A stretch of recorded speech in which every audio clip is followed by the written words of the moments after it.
નમસ્કાર, હું છું હિના અને આપ જોઈ રહ્યા છો ઇન્ડિયા ન્યૂઝ ગુજરાતનું ખાસ બુલેટિન આપણું સુરત. સમાચારની શરૂઆત કરતા પહેલા એક નજર કરીશું આજની હેડલાઇન્સ પર. સુરતમાં 40 નવી જીએસઆરટીસી બસોનું લોકાર્પણ. 2 વર્ષમાં 2000થી વધુ બસો સેવા માટે ઉમેરાઈ. એસટીમાં 2,15,000 પેસેન્જરનો ઐતિહાસિક વધારો.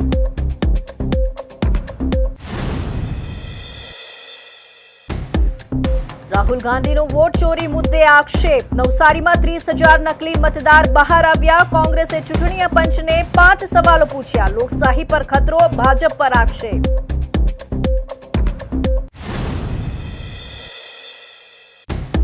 રત્ન કલાકારોની શિક્ષણ સહાય યોજનામાં વિસંગતતા.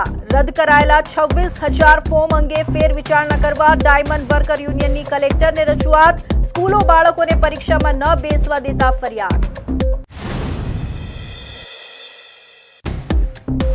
સળિયા ગામના તળાવમાં સંખ્યાબંધ માછલીઓના મોત. ઔદ્યોગિક એકમોના દૂષિત પાણીથી પ્રદૂષણનો આક્ષેપ. રજૂઆત બાદ પણ ભ્રષ્ટ અધિકારીઓ કાર્યવાહી નથી કરતા, કહ્યું સ્થાનિકોએ.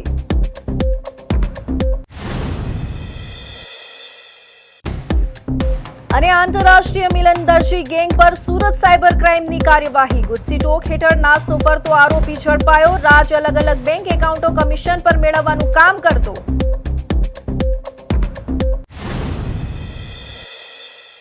અને હવે જોઈશું સમાચાર વિસ્તારથી. સુરત ખાતે હર્ષ સંઘવીએ 40 નવી જીએસઆરટીસી બસોનું લોકાર્પણ કર્યું હતું. છેલ્લા 2 વર્ષમાં રાજ્ય સરકાર દ્વારા 2,000થી વધુ બસો નાગરિકોને અર્પણ કરવામાં આવી છે. એસટી દ્વારા 2,15,000 જેટલા પેસેન્જરોનો વધારો થયો છે, જેને ઐતિહાસિક સફળતા ગણવામાં આવી રહી છે. ગુજરાત સરકાર દ્વારા રાજ્યના નાગરિકો માટે 40 નવી જીએસઆરટીસી બસો ફાળવવામાં આવી છે. ત્યારે સુરત ખાતે ગૃહ રાજ્યમંત્રી હર્ષ સંઘવીની અધ્યક્ષતામાં 40 નવી જીએસઆરટીસી બસોનું લોકાર્પણ કરવામાં આવ્યું હતું. ગુજરાત સરકાર અને રાજ્યના માર્ગ પરિવહન નિગમ દ્વારા જનતાની સુવિધા માટે આધુનિક સુવિધાથી સજ્જ નવી જીએસઆરટીસી બસો ફાળવવામાં આવી છે.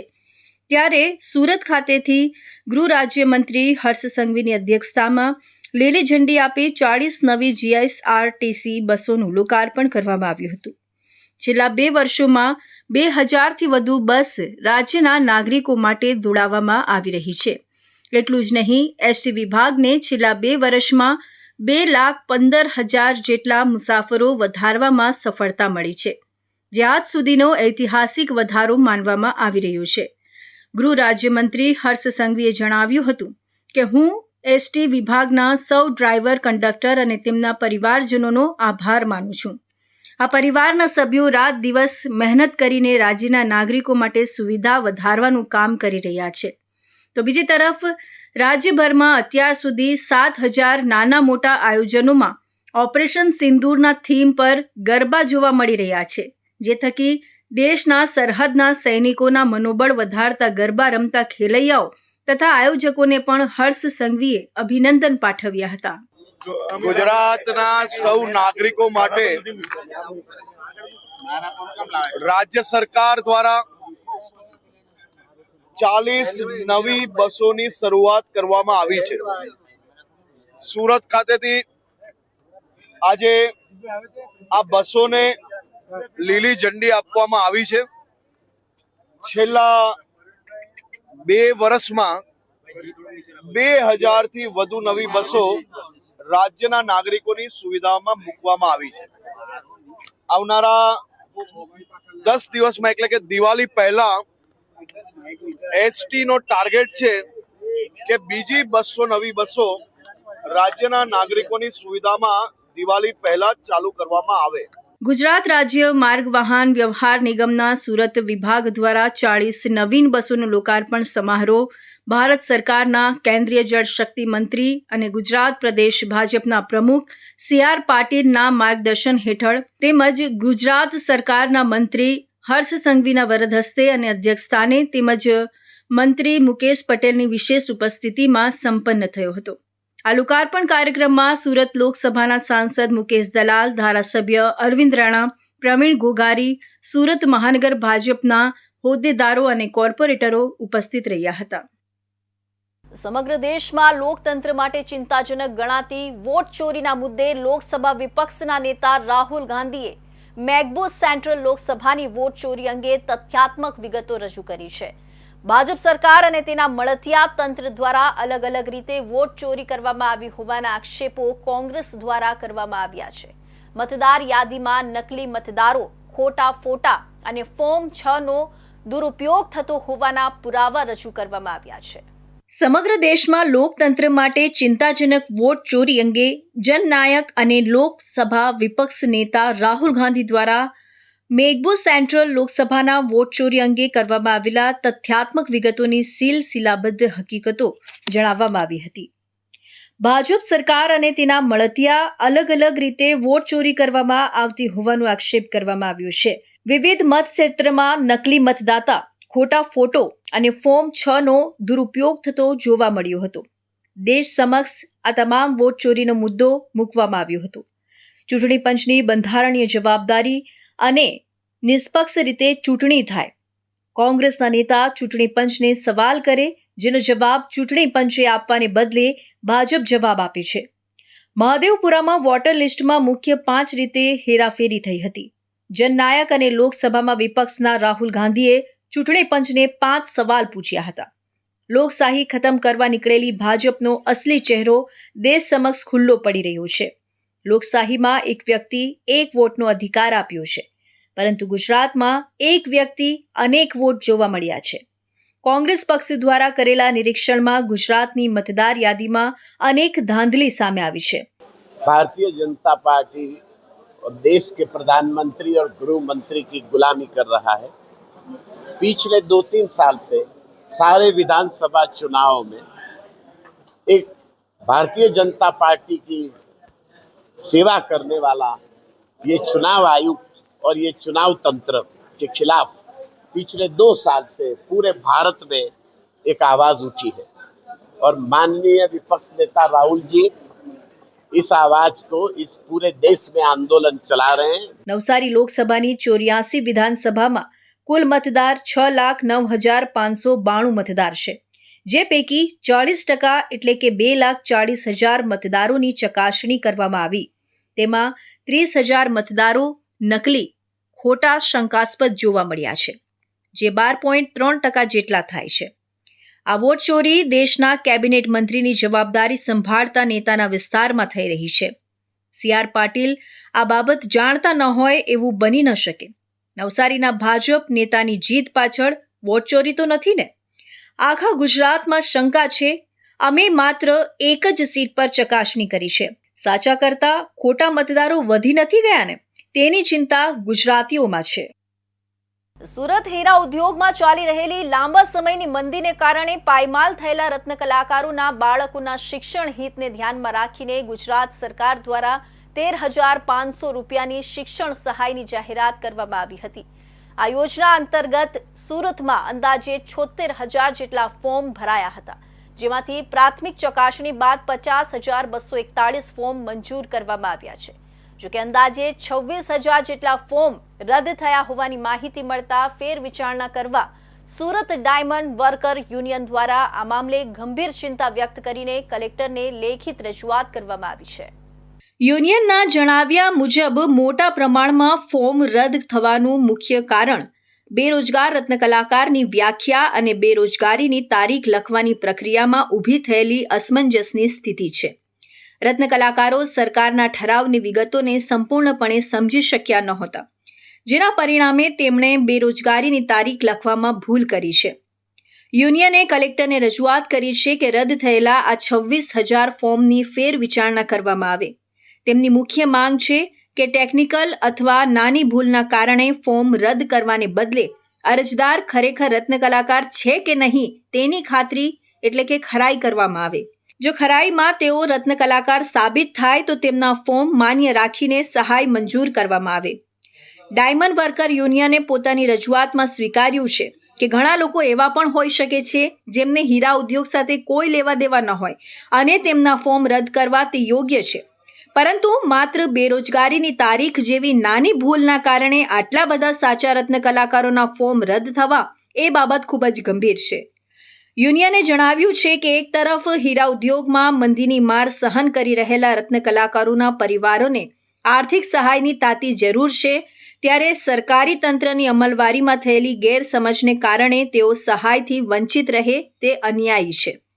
આથી યુનિયને કલેક્ટરને સમગ્ર મામલે ત્વરિત નિર્ણય લેવા અને રત્ન કલાકારોને ન્યાય આપવા વિનંતી કરી છે. સરકાર દ્વારા જે જાહેર કરવામાં આવે શિક્ષણ રાહત પેકેજની અંદર સુરત ખાતે 74,000 ફોર્મ ભરાયા હતા. એમાંથી 48,000 રત્ન કલાકારોના 50,000 કરતાં વધારે ફોર્મ પાસ કરવામાં આવ્યા હતા અને 26,000 ફોર્મને બે કારણો મેજરથી લઈ અને રિજેક્ટ કરવામાં આવ્યા છે. એમાં પહેલું કારણ એ છે કે ફોર્મ અધૂરા ભરેલ હતા અને ફોર્મની અંદર જે જીઆર પ્રમાણે તારીખ પણ લખેલી નહોતી. તો આજે જિલ્લા કલેક્ટર સાહેબને અમે એક રજૂઆત કરી છે. આ સાથે જ વર્કર યુનિયનના ઉપપ્રમુખ ભાવેશ ટાંકે જણાવ્યું હતું કે સરકાર હજુ પણ સહાય આપવામાં વિલંબ કરી રહી છે, ત્યારે શાળાના સંચાલકો દ્વારા જે વિદ્યાર્થીઓની ફી ભરવામાં આવી નથી તેમને પરીક્ષામાં ન બેસવા દેતા હોવાના પણ ડાયમંડ વર્કર યુનિયનને ફોન આવી રહ્યા છે. આ બાબતે જિલ્લા શિક્ષણ અધિકારીને પણ રજૂઆત કરવામાં આવી છે અને આવી સ્કૂલના સંચાલકોને કડક સૂચના આપવામાં આવે તેવી પણ માંગ કરી છે. સુરત શહેરના છેવાડે આવેલા સળિયા ગામમાં આવેલા તળાવમાં આજે સવારે એકાએક સંખ્યાબંધ માછલીઓના મોત નિપજતા સમગ્ર વિસ્તારમાં ભારે રોષ ફાટી નીકળ્યો છે. તળાવની આસપાસ બિલાડીના ટોપની જેમ ફાટી નીકળેલા ઔદ્યોગિક એકમોના દૂષિત પાણી અને ઇન્ડસ્ટ્રીયલ વેસ્ટને કારણે આ ઘટના સર્જાઈ હોવાનું સ્થાનિકો દ્વારા ગંભીર આક્ષેપ કરવામાં આવી રહ્યું છે. સુરત મહાનગરપાલિકાની હદમાં આવતા સળિયા ગામના તળાવમાં એક પછી એક માછલીઓ મરવા લાગતા સ્થાનિકોએ આ માટે તળાવની પાસેની કેનાલમાં ઔદ્યોગિક એકમો દ્વારા છોડવામાં આવતા પ્રદૂષિત અને ઝેરી પાણીને સ્થાનિકોએ જવાબદાર ઠેરવ્યું છે. સ્થાનિકોના જણાવ્યા મુજબ છેલ્લા ઘણા સમયથી સળિયા અને આસપાસના વિસ્તારમાં ગેરકાયદેસર રીતે અનેક ઔદ્યોગિક એકમો ધમધમી રહ્યા છે. આ એકમો દ્વારા તળાવમાં અને તેની આસપાસ કેમિકલયુક્ત કચરાનો નિકાલ કરવામાં આવી રહ્યો છે. આ અંગે વહીવટી તંત્ર સમક્ષ લેખિત અને મૌખિક રજૂઆતો કરવા છતાં તંત્ર આંખ આડા કાન કરતું હોવાનો આક્ષેપ કરવામાં આવ્યો છે. માછલીઓના સામૂહિક મોતની ઘટના બાદ સ્થાનિકોનો ગુસ્સો મહાનગરપાલિકાના ભ્રષ્ટ અધિકારીઓ પર ઉતાર્યો હતો.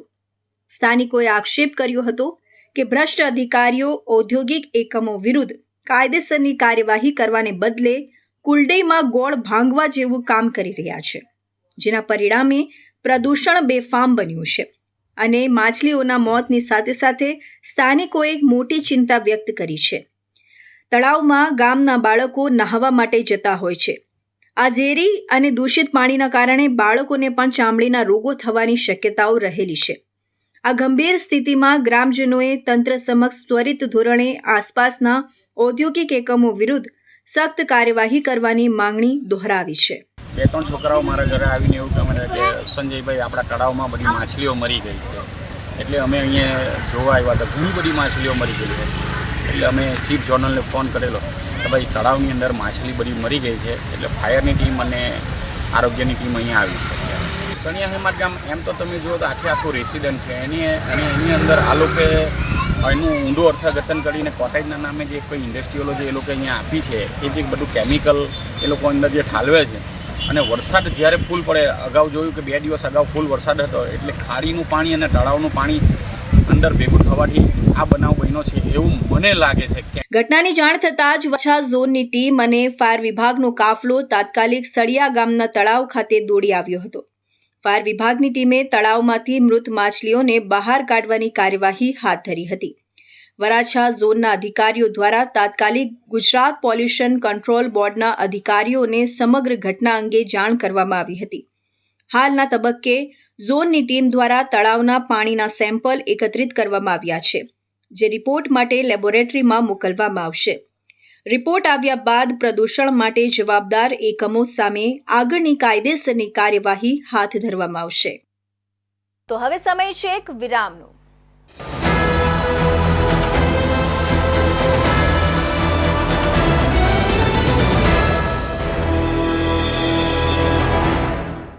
મુદ્દાઓ છે દેશના, પેનલ પર થશે ચર્ચા, વાતમાં થશે સ્પષ્ટ સંવાદ. અમે લાવીએ છીએ તમારા પ્રશ્નોને મંચ પર.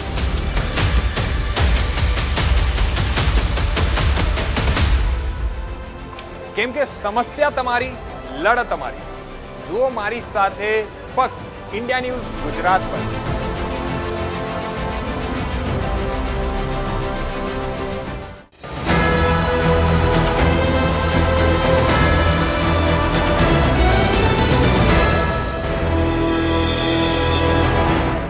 વિરામ બાદ ફરી આપ સૌનું સ્વાગત છે. સુરત શહેર સાયબર ક્રાઇમ સેલે દુબઈથી સંચાલિત થતી અને સાયબર ક્રાઇમ આચરતી આંતરરાષ્ટ્રીય મિલન દરજી ગેંગ વિરુદ્ધ નોંધાયેલા the Gujarat control terrorism and organise crime act 2015ના ગુનામાં છેલ્લા ઘણા સમયથી નાસ્તા ફરતા મુખ્ય આરોપીના કૌટુંબિક ભાઈ અને ગેંગના સભ્યને ઝડપી પાડ્યું છે. ઝડપાયેલા નાસ્તા ફરતા આરોપીની ઓળખ રાજ પ્રકાશભાઈ રામજીભાઈ રૈયાણી તરીકે થઈ છે. તે મૂળ ભાવનગર જિલ્લાના જાજમેર ગામનો છે અને હાલ સુરતમાં કાપોદ્રા વિસ્તારમાં રહે છે. રાજ રૈયાણી દુબઈમાં રહેતા ગેંગ લીડર મિલન દરજીની દોરવણી હેઠળ ભારતમાં અલગ અલગ બેંક એકાઉન્ટો કમિશન પર મેળવવાનું કામ કરતો હતો, જેનો ઉપયોગ સાયબર ફ્રોડના પૈસા ટ્રાન્સફર કરવા માટે થતો હતો. તે મુખ્ય આરોપી મિલન દરજીનો કૌટુંબિક ભાઈ છે. આંતરરાષ્ટ્રીય ઓર્ગેનાઇઝ્ડ સાયબર ક્રાઇમ રેકેટ ચલાવતી આ ગેંગ સામે ગયા વર્ષે તારીખ 24/10/2024ના રોજ સાયબર ક્રાઇમ પોલીસ સ્ટેશનમાં ગુનો દાખલ કરવામાં આવ્યો હતો. આ ગેંગ ભારતના લોકો સાથે સાયબર ફ્રોડ આચરીને ચીની ગેંગ સાથે મળીને પૈસા ટ્રાન્સફર કરાવી આ રેકેટ ચલાવતી હતી. આ ગુનાની ગંભીરતા અને સંગઠિત ગુનાહિત પ્રવૃત્તિને ધ્યાનમાં રાખીને આ ગુનામાં the Gujarat control terrorism and organise crime act 2015 GCTOCની કલમ 3(1)(2), 3(2) અને 3(4) ઉમેરવામાં આવી હતી. પોલીસે બાતમીના આધારે સુરતના મોટા વરાછા વિસ્તારમાં સ્વાધ્યાય કોમ્પ્લેક્સની ઓફિસ નંબર 107 ખાતે રેડ કરી હતી. આ રેડમાં સાયબર ક્રાઇમનું નેટવર્ક ચલાવતા મિલન દરજી ગેંગના સભ્યો મળી આવ્યા હતા.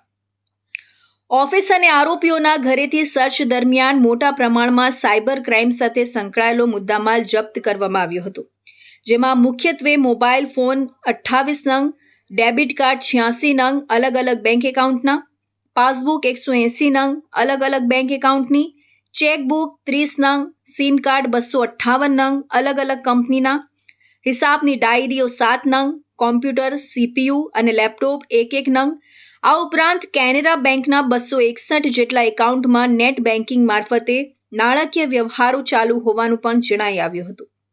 ઝડપાયેલા આરોપી રાજ રૈયાણીનો અગાઉ પણ ગુનાહિત ઇતિહાસ છે. તેની અગાઉ તારીખ 25/7/2024ના રોજ પણ સાયબર ક્રાઇમ હેઠળ કેનેરા બેંક સરથાણા બ્રાન્ચ ખાતે રેડ કરીને સાયબર ક્રાઇમ માટે એકાઉન્ટ ખોલાવતી ટોળકીને પકડવાના ગુનામાં ધરપકડ કરવામાં આવી હતી. આ જે ગુનો છે ગઈ સાલે 10મા મહિનામાં નોંધાયેલ હતો અને એમાં સ્વાધ્યાય કોમ્પ્લેક્સમાં આવતી એક ઓફિસ જે મોટા વરાછા ખાતે ઉપસ્થિત છે ત્યાં રેડ પાડવામાં આવેલ હતી અને એ ઓફિસના રેડમાં કુલ 28 મોબાઈલ ફોન, 250 સિમ કાર્ડ, 180 જેટલા પાસબુકો અને એના સિવાય જે ત્યાં લેપટોપ હતો, જે લેપટોપ મળી આવેલ હતો એ લેપટોપમાં લગભગ 261 જેટલા બેંક એકાઉન્ટમાં નેટ બેન્કિંગ મારફતે નાણાંનો વ્યવહાર પણ ચાલતો હતો.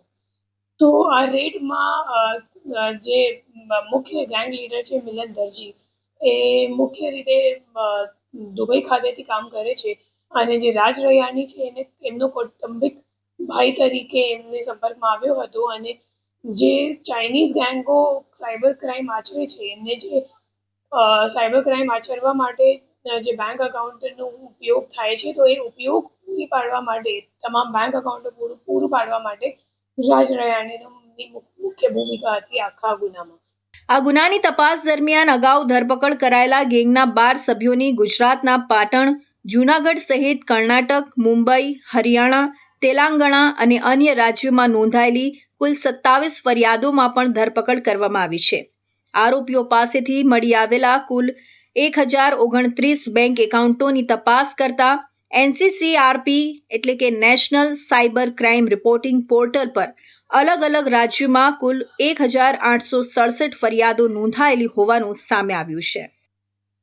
સુરતના હજીરા વિસ્તારમાં થયેલી હત્યાનો ભેદ પોલીસે ગણતરીના દિવસોમાં ઉકેલી કાઢ્યો છે, પરંતુ જે કારણ સામે આવ્યું છે તે હૃદયદ્રાવક છે.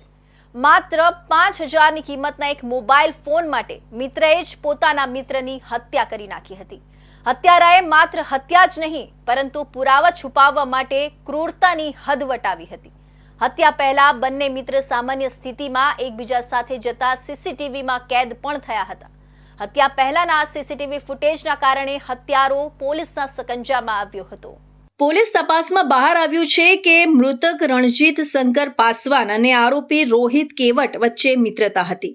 બંને વચ્ચે માત્ર 5,000 રૂપિયાના એક મોબાઈલ ફોનને લઈને બોલાચાલી થઈ હતી. રણજીતે આવેશમાં આવીને રોહિતનો મોબાઈલ ફોન તોડી નાખ્યો હતો. પછી રણજીત દ્વારા મોબાઈલ ફોન આપવાની વાત પણ થઈ હતી, જે બાદ ફરી બંને વચ્ચે ઝઘડો થયો હતો.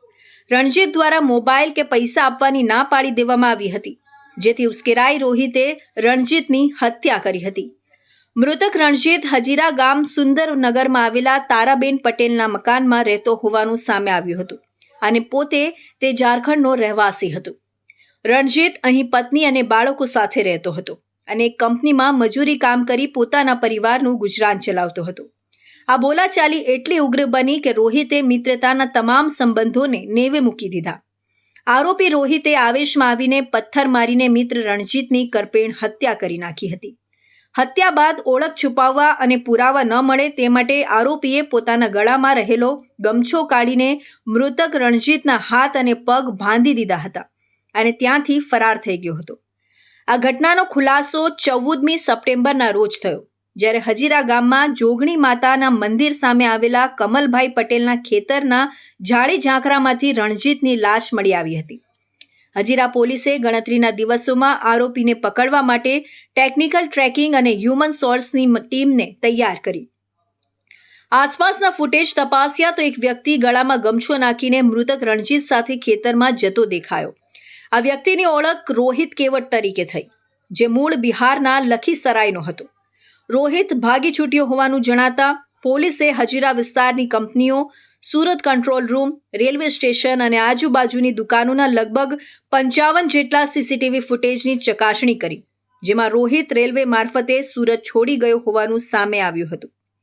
રોહિતે પોતાની પાસે ફોન ન રાખ્યો હોવા છતાં યુક્તિ પ્રયુક્તિથી તેના પરિવારની પૂછપરછ કરી. રોહિતના ભાઈએ જણાવ્યું કે રોહિતનો કોલ પશ્ચિમ બંગાળ રહેતા તેના નાના ભાઈ પર આવ્યો હતો, જ્યાં તેણે પૈસાની માંગણી કરી હતી. जिस दिन ये मर्डर हुआ उस दिन से ये जो शख्स है वो लापता है और सूरत सिटी कंट्रोल रूम के सीसीटीवी कैमरास की जब पूछपरछ की जाती है तो पता चलता है कि ये जो शख्स है ये सूरत रेलवे स्टेशन की तरफ जाता हुआ दिखता है. इसके बाद हमारी जो टीम्स जो बनी हुई थी वो टेक्निकल सोर्सेज की मदद से ये जो हमारा अक्यूज्ड है रोहित केवाट, इसको मोकामा रेलवे स्टेशन बिहार से पकड़ लेती है. इसके बाद जब फर्दर इंट्रोगेशन की जाती है अक्यूज्ड की तो ये पता चलता है कि कुछ दिनों पहले अक्यूज्ड एवं विक्टिम के बीच में बोलाचाली हुई थी, जिसमें विक्टिम ने जो अक्यूज्ड है उसका जो फ़ोन है वो तोड़ दिया था. जिस दिन ये मर्डर की घटना हुई उस दिन ये दोनों जोगनी माता का जो मंदिर है उसके पीछे एकदम मिले और वहाँ विक्टिम से और ज़्यादा बोलाचाली हुई और विक्टिम ने जब बोला कि ना मैं तुम्हें पैसे दूंगा ना मोबाइल दूंगा, तो गुस्से में रोश में आकर जो अक्यूज्ड ने जो विक्टिम के सिर पर एक बहुत बड़ा पत्थर जो पास में ही रखा हुआ था उससे उसके सिर में गंभीर ईजा दी. પોલીસે આ કોલના લોકેશનના આધારે ઓપરેશન પાર પાડીને અંતે હત્યારા રોહિત કુમાર કેવટને તેના વતન બિહારના લખીસરાય ખાતેથી દબોચી લીધો હતો. સુરતના ઉમરા ગામમાં આવેલા આંગણવાડી ક્રમાંક 510 કે જે છેલ્લા 13 થી 14 વર્ષથી બંધ છે, હાલ દારૂ પીવા અને જુગાર રમવા માટેનો અડ્ડો બની ગઈ છે. ખંડેર બની ગયેલી આ આંગણવાડીમાં અસામાજિક તત્વો સોફાની વ્યવસ્થા સુધી કરી રાખી છે, જ્યારે આ જગ્યા મુખ્યત્વે બાળકોના શિક્ષણ માટે નિર્મિત હતી. સ્થાનિકો સવાલ ઉઠાવે છે કે શાળાઓમાં ઓરડાની તંગી વચ્ચે આંગણવાડી કઈ રીતે અસામાજિક તત્વોના ઉપયોગ માટે વપરાઈ રહી છે. સુરત મહાનગરપાલિકા સંચાલિત ઉમરા ગામ વિસ્તારની આંગણવાડી ક્રમાંક 510 હાલમાં દારૂ પીવા અને જુગાર રમવા માટેનું કેન્દ્ર બની રહી છે. આંગણવાડીનું નિર્માણ આશરે 13 થી 14 વર્ષ પહેલા થયો હતો, પરંતુ આંગણવાડી હજુ સુધી શરૂ કરવામાં આવી નથી અને હાલ તે ખંડેરની સ્થિતિમાં છે. જાહેર વિસ્તારોમાં અસામાજિક તત્વો આંગણવાડીનો ઉપયોગ દારૂ પીવા અને જુગાર રમવા માટે કરી રહ્યા છે. સ્થાનિકોને મળતી માહિતી અનુસાર દારૂ પીવા માટે આંગણવાડીની અંદર સોફાની વ્યવસ્થા પણ કરવામાં આવી છે, જે બાળ શિક્ષણ માટે નિર્મિત આ અવકાશનો દુરુપયોગ દર્શાવે છે. આ આંગણવાડી અંગે સ્થાનિકોનો પ્રશ્ન એ છે કે 13 થી 14 વર્ષ પહેલા આંગણવાડી બનાવવામાં આવી હતી, પરંતુ આજે ત્યાં બાળકો માટેની કોઈ સુવિધા ઉપલબ્ધ નથી. એક તરફ સુરત શહેરમાં શાળાઓમાં ઓરડાની તંગી જોવા મળે છે, તો બીજી તરફ આંગણવાડી દારૂ અને જુગાર માટેનો અડ્ડો બની રહી છે. સ્થાનિકો અને સમાજનો સુરત મહાનગરપાલિકાને આ અંગે તાત્કાલિક પગલાં લેવા વિનંતી કરી રહ્યા છે, જેથી આ ગ્રામીણ વિસ્તારોમાં બાળકોના શિક્ષણનું હિત સુરક્ષિત રહે અને અસામાજિક તત્વો દ્વારા જાહેર સંપત્તિનો દુરુપયોગ અટકાવવામાં આવે. સુરતના ભેસ્તાન વિસ્તારમાં આવેલા સિદ્ધાર્થનગરમાં એક યુવકની શંકાસ્પદ હાલતમાં લાશ મળી આવી છે. મૃતકનું નામ તુફાન રાઉત, જેની ઉંમર આશરે 45 વર્ષની છે, જે મૂળ ઓડિશા રાજ્યનો રહેવાસી હતો. મોતની જાણ થતાં જ ભેસ્તાન પોલીસ અને પોલીસના ઉચ્ચ અધિકારીઓનો કાફલો તાત્કાલિક ઘટના સ્થળે પહોંચી ગયો હતો. પોલીસે લાશનો કબજો મેળવીને પોસ્ટમોર્ટમ માટે મોકલી આપ્યો હતો અને મોત પાછળનું કારણ તપાસવા માટે ચક્રો ગતિમાન કર્યા હતા. આશંકા હતી કે પડી જવાથી મોત નીપજ્યું છે, પરંતુ ઠોસ કારણ જાણવા પોલીસે તપાસ શરૂ કરી છે. ભેસ્તાનમાં એકલા રહેતા આધેડનો રહસ્યમય સંજોગોમાં રૂમમાંથી મૃતદેહ મળી આવ્યો હતો. મૃતકના નાક તેમજ હાથની આંગળી કપાયેલા હોવાથી હત્યાની આશંકા હતી.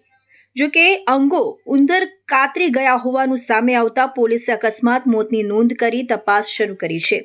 ભેસ્તાન સિદ્ધાર્થનગર ઝુંપડપટ્ટીમાં રહેતા 45 વર્ષીય અમર ઉર્ફે તુફાન વિજય રાઉત ઓરિસ્સાના વતની હતા અને મજૂરી કામ કરતા હતા. તેમની 2 પુત્રીઓ અને 1 પુત્ર સહિતનો પરિવાર વતનમાં રહે છે. મંગળવારે સવારે તેમની રૂમમાંથી અમરભાઈનો મૃતદેહ મળી આવ્યો હતો. તેમનું નાક તેમજ હાથની આંગળી કપાયેલી હોવાથી હત્યા થઈ હોવાની આશંકા હતી. ભેસ્તાન પોલીસે ઘટના સ્થળે પહોંચી તપાસ શરૂ કરી ફોરેન્સિક પોસ્ટમોર્ટમ કરાવ્યું હતું, જેમાં આધેડનું નાક અને આંગળી ઉંદર કાતરી ગયા હોવાનું તેમજ માથામાં ઈજાના કારણે મોત થયું હોવાનું સામે આવ્યું હતું. બનાવ અંગે પોલીસે અકસ્માત મોતની નોંધ કરી વધુ તપાસ હાથ ધરી છે. પોલીસ સ્ટેશનમાં જે સિદ્ધાર્થનગર વિસ્તાર છે ત્યાં ગલી નંબર 12 છે, ત્યાં આગળ મરણ જનાર છે અમર ઉર્ફે તુફાન વિજય રાઉત, ઉંમર વર્ષ 45. કઈ રીતની આ બોડી જોવા મળી છે? અત્યારે એને નાકને કાપી દીધી એવી ઈજા દેખાઈ રહી છે, તથા બીજી પણ ઈજાઓ છે, હાથની પણ ઈજા, છતાં પણ હજુ બોડીનું પરીક્ષણ ચાલી રહ્યું છે અને હમણાં તાત્કાલિક પીએમ થઈને મરણનું કારણ પણ સામે આવી જશે. ભેસ્તાન સિદ્ધાર્થનગરમાં આધેડનો મૃતદેહ મળતા વિસ્તારના લોકોમાં ચકચાર મચી ગઈ હતી. શરૂઆતમાં હત્યાની આશંકા વચ્ચે પોલીસે ઝડપી તપાસ હાથ ધરી હતી. જોકે ફોરેન્સિક રિપોર્ટ બાદ અંગો ઉંદર કાતરી ગયા હોવાનું તેમજ માથાની ઈજાના કારણે મોત થયું હોવાનું સામે આવતા પોલીસે અકસ્માત મોતની નોંધ કરી છે. હાલ ભેસ્તાન પોલીસ દ્વારા બનાવની વધુ તપાસ હાથ ધરાઈ રહી છે. તાપી જિલ્લાના વ્યારામાં દશેરાના પર્વમાં હિન્દુ મુસ્લિમ ભાઈચારાની અનોખી મિસાલ સામે આવી રહી છે. વ્યારામાં રહેતા એક મુસ્લિમ બિરાદર દ્વારા રાવણના પૂતળાની બનાવટ દરમિયાન નિર્મૂલ્ય સેવા આપી રહ્યો છે અને આ તહેવારમાં સહભાગી થઈને કોમી એકતાની મિસાલ પૂરી પાડી રહ્યું છે. ઉત્તર ભારતીય સમાજ દ્વારા તાપી જિલ્લાના વ્યારા ખાતે છેલ્લા 10 વર્ષથી રાવણનું પૂતળું જાતે બનાવવામાં આવ્યું છે. લગભગ 40 થી 50 ફૂટ ઊંચા આ પૂતળાની બનાવટમાં સમાજના યુવાનો સહિત મુસ્લિમ સમાજના ઈસમ દ્વારા પણ તેમાં મદદ કરવામાં આવી છે. નિર્મૂલ્યે અને નિસ્વાર્થપણે મુસ્લિમ બિરાદર દ્વારા રાવણના પૂતળાની સજાવટમાં છેલ્લા 10 વર્ષથી સહભાગી થઈ રહ્યું છે. સાથે રાવણના પૂતળા દહનના કાર્યક્રમ દરમિયાન પૂરા સહકાર આપી હિન્દુ મુસ્લિમ એકતાની મિસાલ આ યુવાનો આપી રહ્યા છે. અને અમારા પ્રમુખશ્રીની આગેવાનીમાં વર્ષો 20 વર્ષથી અમે શ્રી રામજીની શોભાયાત્રા તેમાં રાવણ દહન કાર્યક્રમ કરીએ છીએ. દર વર્ષથી જેમ આ વર્ષે પણ અમે શ્રી રામજીની શોભાયાત્રા અને રાવણ દહનનો કાર્યક્રમ રાખેલ છે. અમારી શોભાયાત્રા બપોરના 3 વાગે સ્ટેશન પરથી નીકળી વ્યારા બજારમાં ફરી અને સાંજે 7 કલાકે અમે રાવણ દહનનો કાર્ય કરશું. ને હું છેલ્લા 10-12 વર્ષથી ઉત્તર ભારતીય સમાજ સાથે સંકળાયેલો છું. એ લોકો રાવણ દહનનો કાર્યક્રમ કરે છે, એની અંદર 10-12 વર્ષથી સેવા આપું છું. મારું કામ રાવણના ચહેરાને ઉપસાવવાનું છે. એની અંદર આંખ ને ચાંદલો મોઢું અને કાનને એ બધું ડેકોરેશન કરવાનું કામ કરું છું. ઉત્સાહભેર ભાગ લઉં છું અને 10-12 વર્ષથી વિનામૂલ્યે સેવા આપું છું. વ્યારા શહેરમાં રાવણના પૂતળા બનાવવાની પરંપરા હિન્દુ અને મુસ્લિમ યુવકોના સહયોગથી 10 વર્ષથી ચાલુ છે. મુસ્લિમ ઇસમ નિઝામુદ્દીન અને અન્ય યુવાનોની નિસ્વાર્થ સેવા આ ત્યોહારને ભાઈચારાની મિસાલ બનાવે છે.